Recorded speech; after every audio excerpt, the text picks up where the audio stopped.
ზოგადად ყველაზე ნაკლები დატვირთვა სახსრებზე და მყესებზე მოდის ხოლმე რბილ საფარზე, როგორც არის მინდორი და მიწა.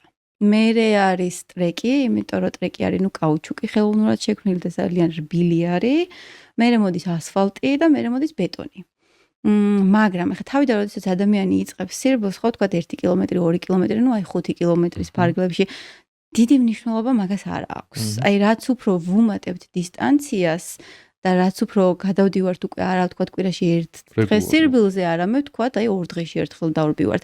მერე უკვე მნიშვნელობა აქვს, იმიტომ რომ დატვირთვა იმატებს და ჩვენ რაღაცნაირად უნდა მოვახერხოთ ის, რომ ამას ბალანსი გაუწიოთ, რომ არ მოხდეს ზედმეტი დატვირთვა. ამიტომ რომ ზოგადად დატვირთვა არასდროს არ არის ცუდი თუ არის ნორმის ფარგლებში.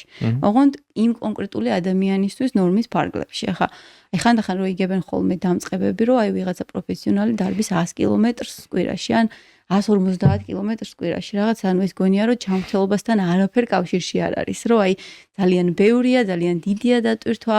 და სამდოში არ არის მართალი, იმიტომ რომ ის ადამიანი თუ ადაპტირებულია, მისთვის ის ბევრი არ არის, ეს შენთვის არის ბევრი. ამიტომ დამწყებმა უნდა განსაზღვროს თავისთვის რა არის ბევრი.